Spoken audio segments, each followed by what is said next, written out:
All right, everyone. So good morning. My name is Jesse, and I am with Exploring by the Seat of Your Pants. If you're joining us for the first time, we are all about bringing conservation, adventure, and science into classrooms around the world.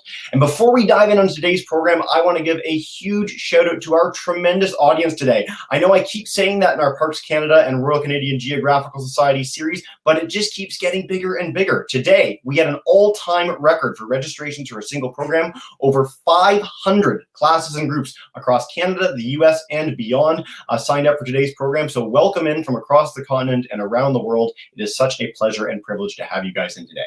So of course, the reason you guys are all here is because we are continuing our cross-Canada virtual road trip, as I said, in partnership with the teams at Parks Canada and the RCGS.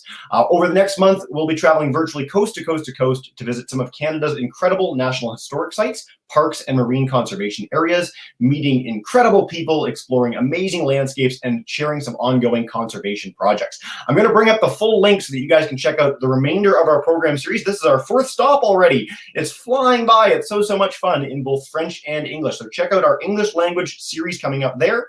You can also go to our YouTube channel at Exploring by the Seat of Your Pants to see all the past programs in a pretty epic playlist.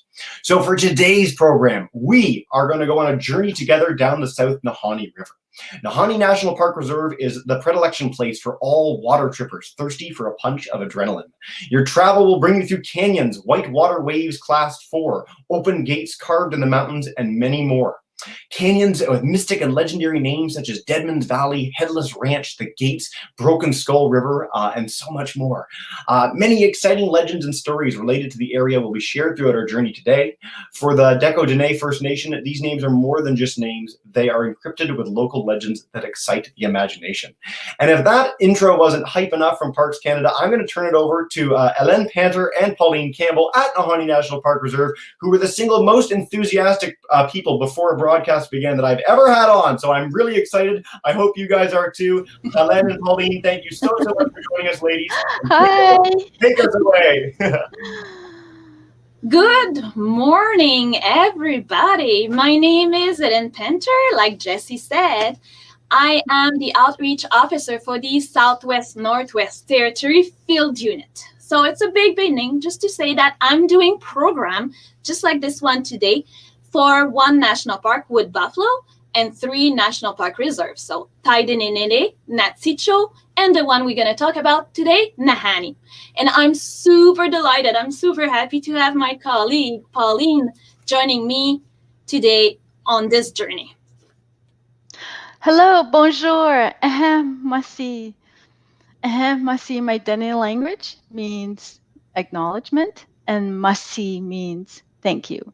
So merci for joining us. My name is Pauline Campbell, and I work for Nahanni National Park Reserve. And I'm also from Nahanni Butte, which is located at the bottom of the park. I work in visitor experience, which as an interpreter coordinator, which means that I greet visitors and I take them on guided hikes to the falls and to the tufa mounds too. And we also, in the evenings, have campfire programs. And I also send information to our visitors so that they can plan their trip to come and visit us. Excellent. So I would like to acknowledge that I am here in Fort Smith in Treaty 8 territory. So traditional land of Smith's Landing First Nation, Salt River First Nation, and the Fort Smith Métis. Before we carry on, Jesse, do you have the animation going before we keep going? We are all set up. It's playing. Let's do it. Excellent. Thank you. So our trip today will take us along the South Nahanni River, Nahadehe. Our first stop, we're going to start at Rabbit Kettle. Welcome to Ganida Mie, which is the Dene name. And this is how you pronounce it. If you want to say it with me, it's Ganida Mie. So Ganida Mie. Ganida Mie. Yes. Very good. Thank you. So Ganida Mie is the home of Yambareja, the man who walked on the edge of the horizon, or horizon walker.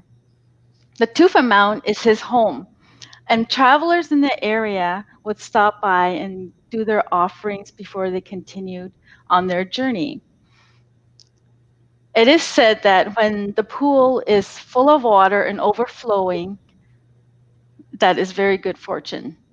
However, if there's no water, then that's a bad sign and you should not travel any further until the water returns. So the tufa mounds are the largest tufa mounds in Canada. They have been created for years, still drop by drop, millimeters by millimeters, until since memory, before memory. The mounds are about 27-meter high and 74-meter wide. And they have also their own natural plumbing system. The source comes from deep down into the earth crust, and it gets cold, and then as it goes through that chimney, it will warm up and come above the mounds, and then will warm up. So when we go to the tufa mounds, we leave the cabin where people are camping. There's a nice little trail about 7.5 kilometers, and when we can see some creek and we can see some lakes along the way, and then we get to the tufa mounds. For us visitors, we always recommend to take off your shoes and socks and to go bare feet on the mounds. This is a way to show respect to the elders and to Yambadeha. If you are an elderly person, you can keep your socks if you have very sensitive feet. But for us, youngsters, really full of energy, we take our socks off and we go bare feet.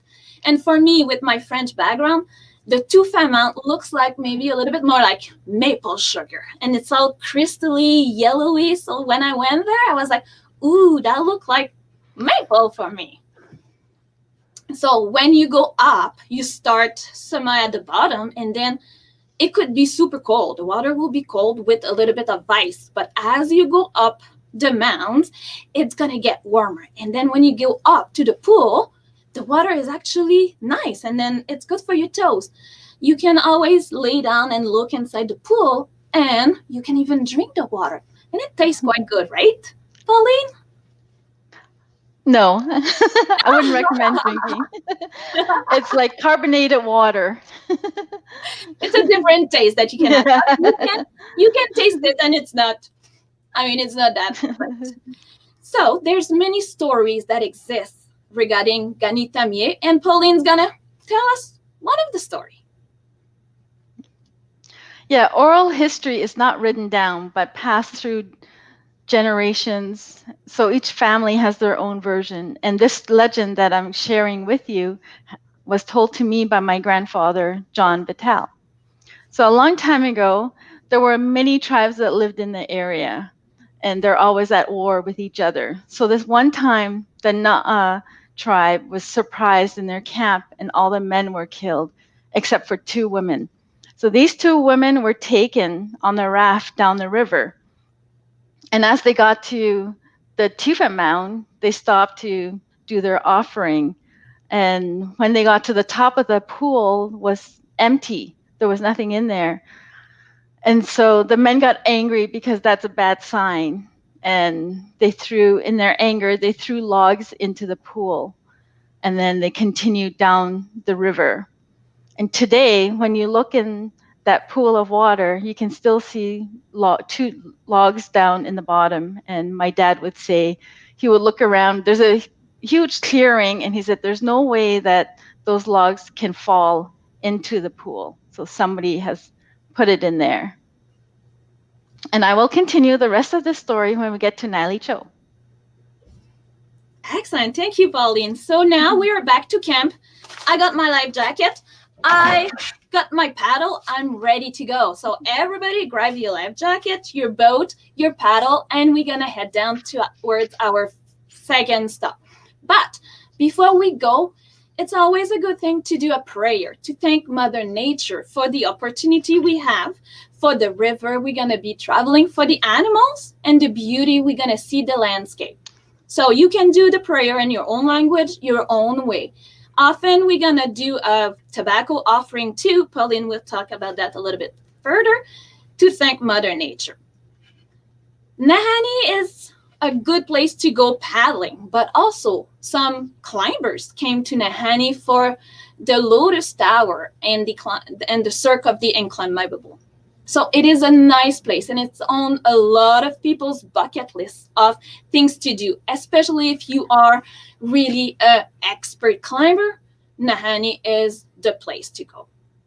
As we approach our next stop, our paddle was not that bad. This is our little warm-up, because down the river, it's going to get a little bit more rocky, and the wave might rock our boat. So here we're going to stop in our next place.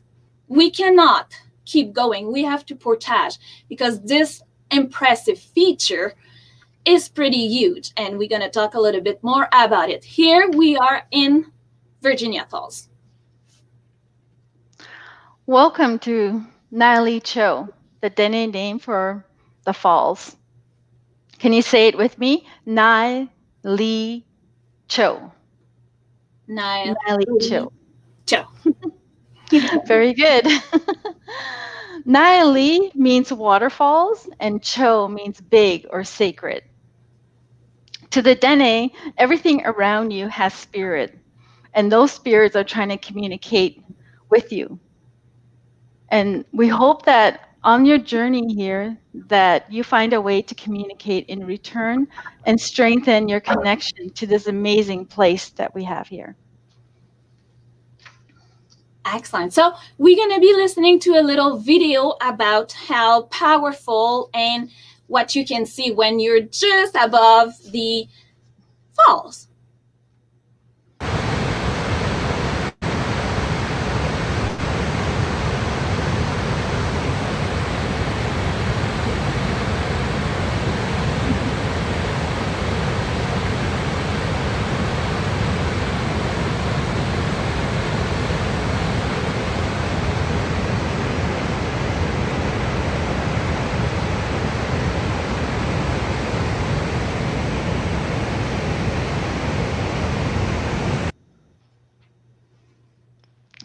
I have to say, the video or the sound doesn't give it justice.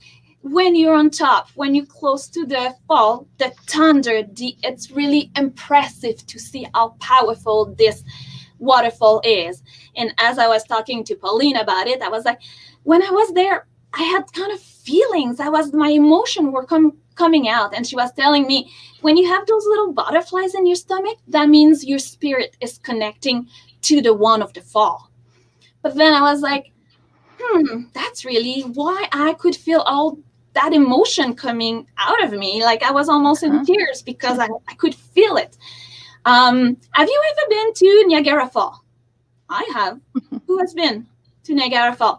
It is a pretty big waterfall. But did you know Virginia Falls, Nailicho, is double the size of Niagara Falls? So it's a very huge waterfall. It's about 302 feet high. So very powerful, impressive, and there's a lot of water going. The middle rock that we see, it's called Mason's Rock. Yeah. Did you know that at one time the waterfalls was at the bottom of the fourth canyon, also called a 5-mile canyon, and that the water eroded the rock 4 millimeters a year? Can you imagine how long it took for the falls to be where it's at right now?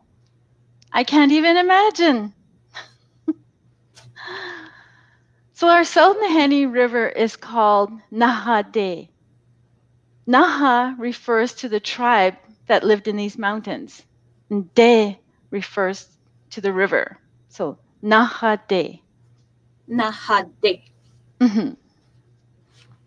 So I will continue the legend that we started at Ganidamie. So as they continued down the river, and the captive women were told to stay awake while the men were all sleeping on the raft, and to look out for danger. And as the raft was nearing the Sunblood Mountain, and the women knew what was coming ahead, they started to put the raft closer to the shore, and they jumped off and pushed the raft, pushed the men out into the rough waters there. By the time the men woke up, it was too late for them to do anything. And in those days, people had power to change into animals. And all the women saw that took off from the boat was a seagull that flew away. And so when you're on top of the falls and you look into the mist and you try and see animal shapes, and sometimes when I look there, I see an eagle or even a moose. I remember when I was there, I was kind of glancing too, and then we can maybe see on the picture. So if you look, do you see any animal that are there? You might see. Depends of your feeling and your connection to the fall as well. But I feel like I could see some animals, but at that time I wasn't sure about the story and what I was seeing. But it's very impressive when you're there standing, not too close, you don't want to fall in, but then when you're standing and you're looking at this beautiful rock, the pinnacle in the middle, and feeling all that. Also, what do you do, Pauline, at Nailicho? Do you offer tours, guides? Yes, at Nailicho, we offer like the day tours when they come in. We do guided hikes to the top of the falls. And when we are there, we do a Dene prayer and a traditional like tobacco offering. And those prayers, you do it in your own words, in the way that you're connecting with the area. And then in the evenings for our campers, we have a campfire program and where we offer them Labrador tea and bannock. Oh, I like bannock with Indian butter in it. So tasty. As we leave, we put our life jacket on, we grab our paddle again, which I have right here, mine, and then we're going to be moving to our next destination. But before we keep going, this section is part of the canyon number 4, which is about rock wall of 450 feet. Here, be ready. The waves may rock your boat. If you capsize or you fall in the water, Pauline and I will keep an eye on you. We'll go rescue you. But you may have to swim for quite a while because there's a lot of rapid. Also, the water on the Nahanni is about 5 to 10 degrees Celsius. Even in June, July, August, when it's warm, the water is quite cold. So hopefully nobody's going to flip over, and then we can get to our next destination. Our next destination is a great geological features, and it go from the canyon number 4 to canyon number 3. And this feature is called the Gate. The Gate. The Dene name is predilection, meaning the mountains which pass. When you're coming up the river, it looks like the mountains are moving, or the cliffs are moving like this. Can you say that with me? Te ta flu a. Te ta flu a. That's great. Yay! I'm getting better with it. So, like I said, the Gate, or Te ta flu a, it's part of the third canyon. When we talk about the third canyon, is about 40 kilometers long and has rock wall of about 2,000 feet. What's the difference here between the canyon number 4 and the canyon number 3 is that the rocks are made of limestone and sandstone, so a little bit more fragile and soluble. So basically what happened here at the Gate is many years ago, like 100 years ago, the river was going into another little route.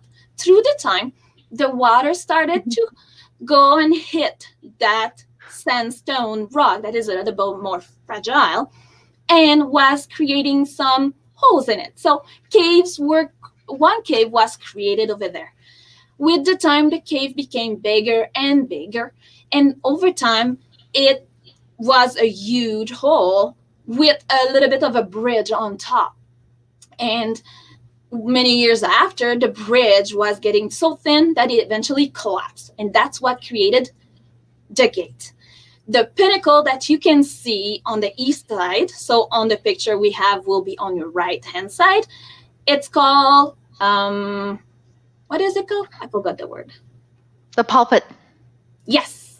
Thank you. And that's what it's called. A lot of people will very see this feature in the third canyon.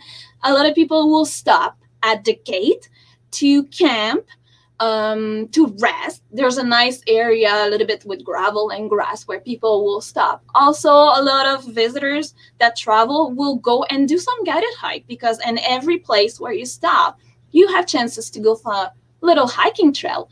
And then people will go on top of the mountain to scout for the second canyon, which is right after the gate.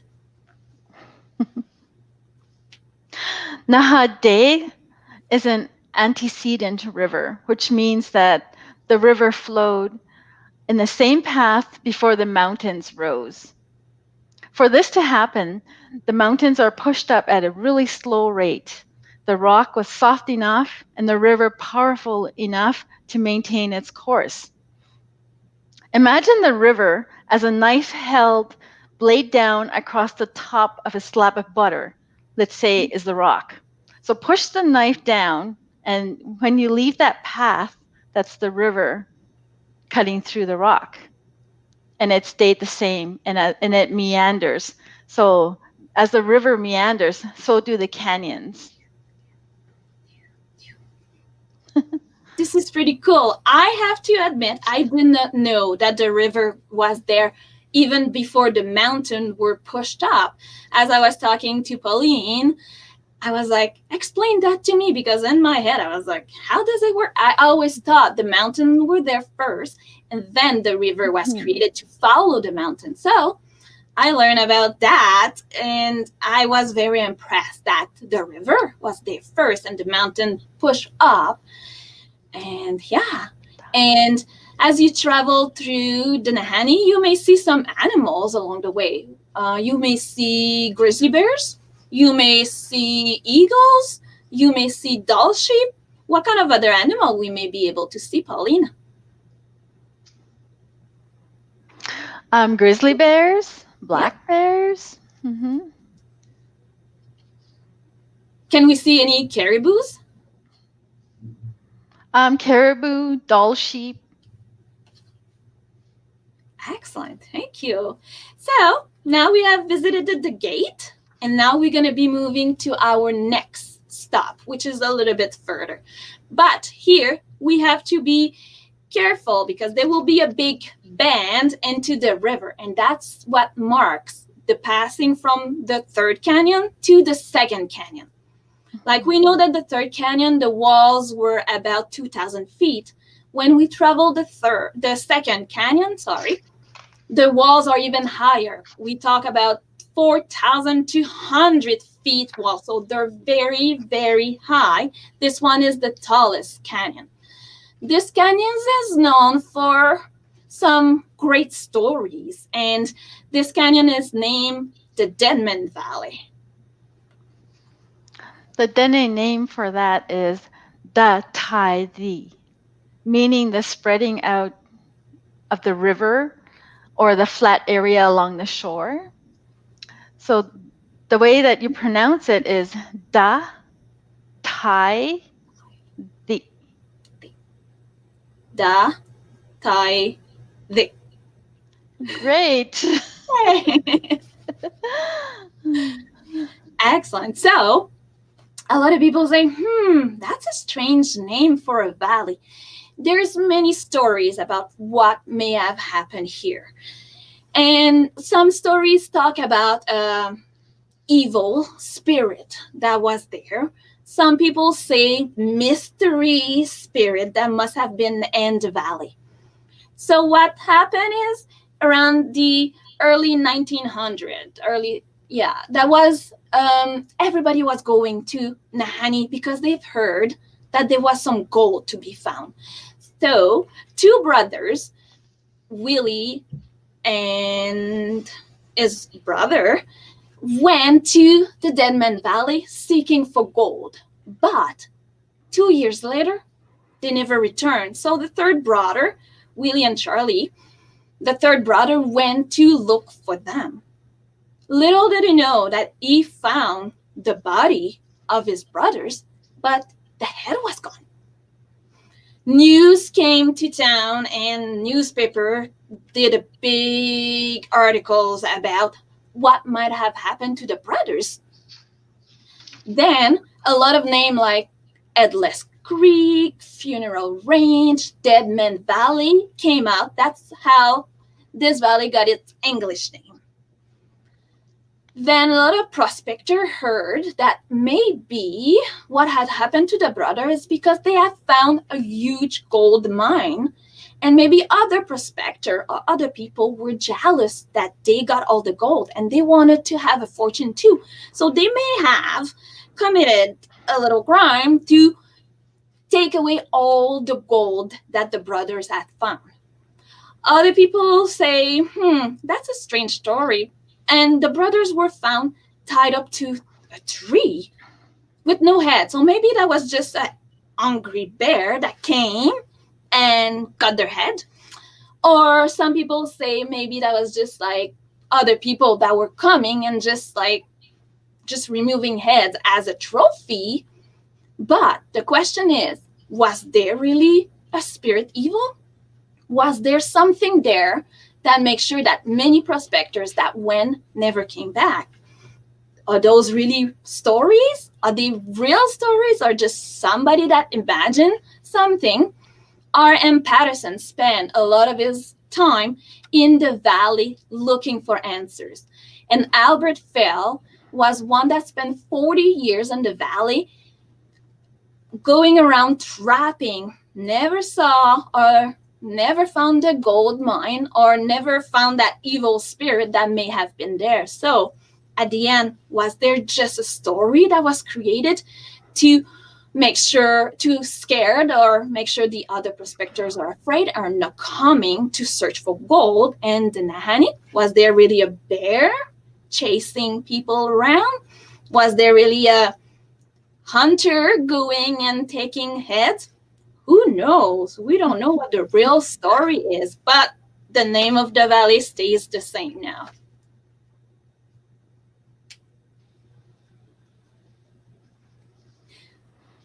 Do you want to talk to us about the I've heard about the skin boat.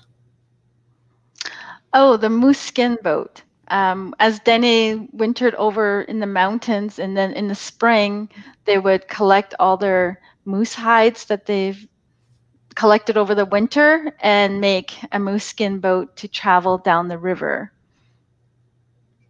The last one that they made consists of 9 moose skins.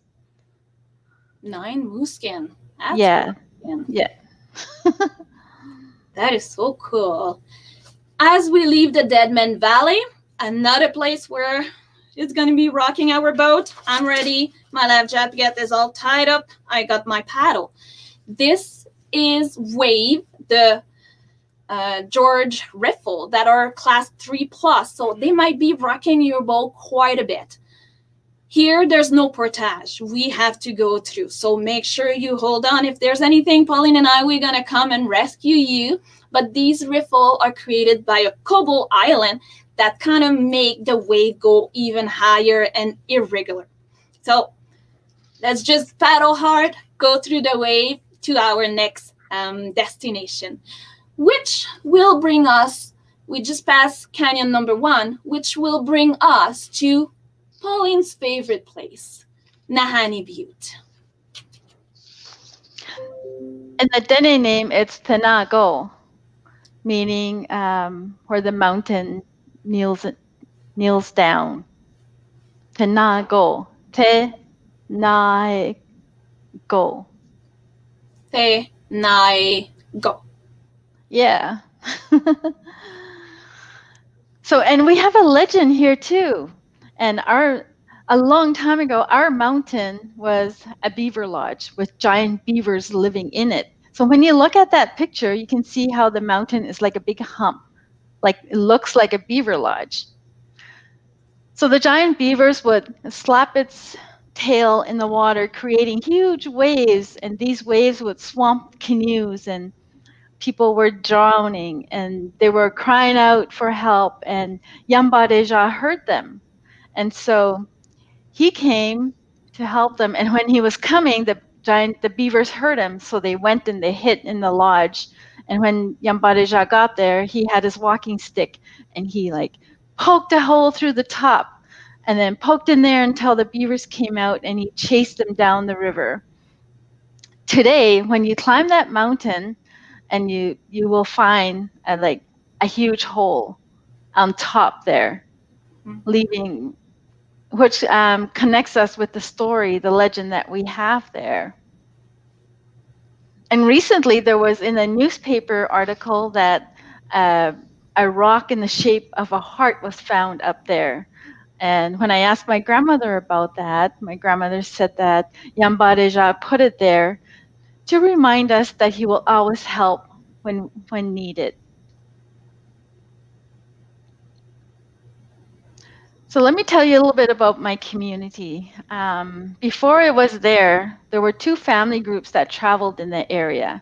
My family group is from up the river at Chitu and Fish Trap Creek. And in the summertime, they would travel down, and there's a little creek by the mountain called Bluefish Creek, and that's where they would live in the summertime. The other family group was up the Liard River at a place called Netla. And in the 50s, when the government came and built the school, and they built some homes there so that people can live there and the kids can go to school. Growing up in Nahanni Butte, my first encounter with visitors was when I must have been about 3 or 4, and I was playing out in my yard, sitting on the grass, having a tea party with my big doll.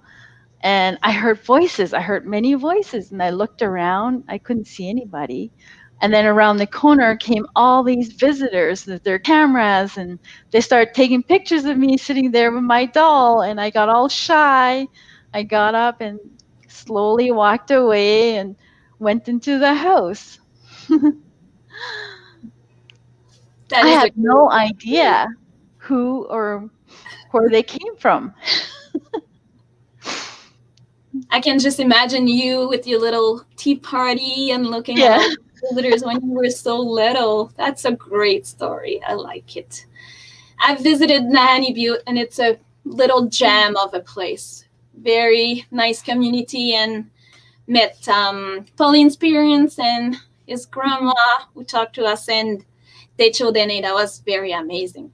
One thing we have to do before we finish our journey is to make sure we go to the park office in Nahanni Butte and deregister. So basically, we go there, we tell the beautiful, amazing park staff how amazing our experience was, what we have done, where we have stopped, what we have seen, anything that can help them give more information for the next group that will be coming through the summer. So now that we are in Nahanni Butte, our journey together is taking an end.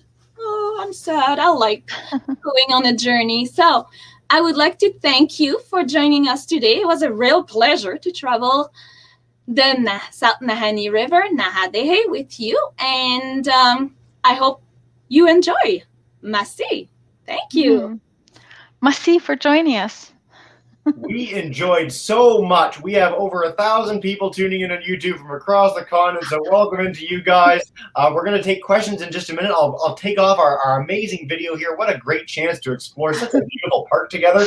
And what great stories, which is a lot of what our questions are about, is these stories and this oral history, and it's so beautiful. So thank you guys for a personally very special presentation, and I'm excited to dive in. So our live classes, we've got 4 of you guys, so get your thinking caps on, and I'll come to you guys for questions in a minute.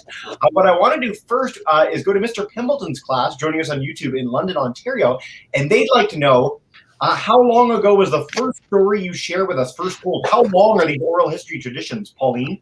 How far do they go back? Oh, way, way back. I can't even put a date on it. Yeah. I mean, one of the things that's been nice over our Park Canada series is highlighting so that Indigenous communities have been in Canada for thousands, if not over 10,000 years in many cases. And I mean, it's such this incredible long story of oral tradition and history. And I love that question to kick us off. So thank you to Mr. Pimbleton. Let's go to Mrs. DeHaan's class. They're joining us, grade 3 class. Come on in, guys, and go for it. Hi. Oh, thank you so much. I have sort of a three-part question. My students would really love to know, how long is the river? Where does it start and where does it end? And then the second little one was, do bluefish live in Bluefish Lake? Ooh. That's a great question. I can answer maybe the first and two questions, and Pauline will help me for the bluefish. I know that the river, it's about 560 kilometers. It starts actually in Nailicho National Park, which is kind of similar, attached to Nahanni. So basically, when we start at Rabbit Kettle, we are about at kilometer 150. Am I correct, Pauline? Yeah. Mm-hmm. Excellent. And what about the bluefish? The fish that's in, it's not the color blue, but that's the name of the fish. It's called bluefish. And I asked my dad, I'm like, how come the lake is called Bluefish Lake? And he's like, because there's bluefish in it. They are just small little round fish. Yeah. No need to provide evidence, just say it. Yeah. Excellent, guys. All right, I'm going to go to Miss Springer's class joining us at King George VI School in Sarnia, Ontario. Come on in, guys. Go for it. So one of my students in my class who loves cats heard all the different animals there, and she was wondering if there are any wild cats or cats that you need to be concerned about in the park. Oh, I haven't heard of any wildcats in the park. However, outside of the park, when I worked down on the Liard River, where we have a territorial park, we did have a cougar in that area. so no lynx, no bobcat. I'm curious. Oh yes, we do have lynx. All the cats. The cats are abounding in the I was just thinking cougar. I was wondering where our class was going with that, but there you go. No tigers, though. Guaranteed no tigers. No. Before I go to Miss Buckland's class live, I'm going to take this great question from Miss Young's class joining us. So they want to know, are the English names a direct translation from the domain name for each location? Some of them are. Well, obviously Virginia Falls is not a direct translation. And Rabbit Kettle is direct translation. That's great. So a little bit of both. You have some that from the tradition, some that are very English names. The explorer came and put slap the name on it. So good question, guys. Let's go to Miss Buckland's class. Come on in. Our grade 5s. Go for it. Hi. Yes, we're joining you from Windsor, Ontario. One of my students asked, is Virginia Falls the largest set of falls in Canada? You said it was quite a bit bigger than Niagara Falls. Do you know if it's the biggest in Canada? I will say yeah, of course. But Pauline, do you know? I will say it is, but I've not visited all the falls in Canada. I've visited quite a bit. But of course, I'll say yes, it is. Yeah. I think that's the spirit. I like it. By the way, get on visiting all the falls in Canada. When it's safe to do so, we'll check back in a year and see if you've made it to every single one, and we can get a firm answer from Hélène. That's awesome. Excellent. All right, I'm going to go to Miss Dorland's class, joining us in the delightfully named Pretty River Academy in Collingwood. If you guys have a question for us, unmute your mic, come on in, and then we'll take a few from YouTube before doing another round. Hi, thank you so much for having us. A couple of my students had questions. So the first one is, are there people or settlements currently in the area, or how close are they to the? Well, my community of Nahanni Butte is the closest. It's just right below the park boundary. And all our visitors stop there and they deregister at our satellite office that we have in there. Excellent, guys. You may have seen it in the video with the green line. That was the boundary of the park. So as we travel to Nahanni Butte, then we got out of the park to get to Pauline's hometown. Actually, on this note of the size of the park and how to get into the park, one of our big questions, so many teachers asked us early on, how do you get there? Is there a plane to fly into the park? Are you driving on roads? Are you boating in or helicoptering in the night? What's the deal? Well, I would like to helicopter in. This is like the Cadillac of flying, but there's no road. You have to take some float plane to get in. It's about a 2.5-hour trip. When I went, we flew from Fort Simpson all the way to Rabbit Kettle.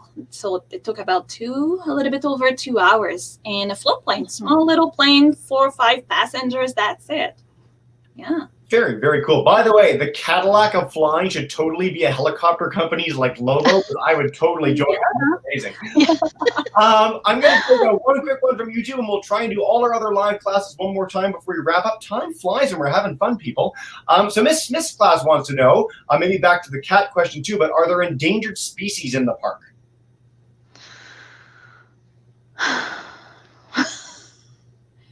Tough question. No pressure. No pressure. Yeah.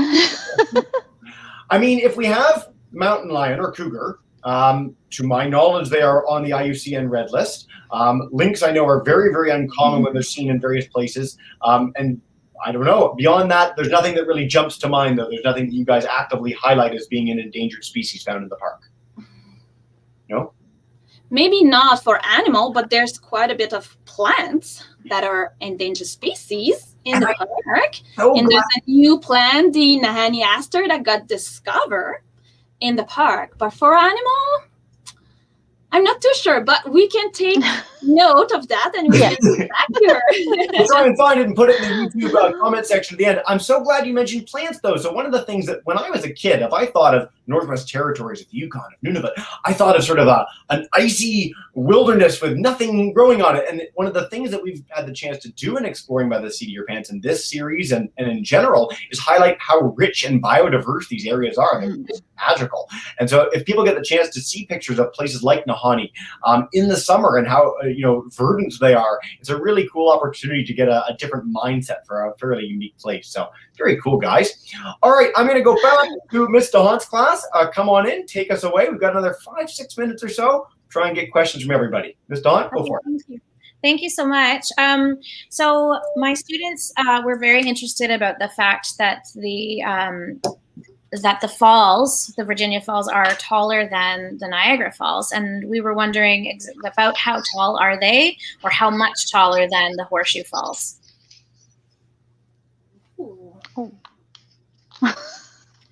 We know that Virginia Falls is 302 feet high.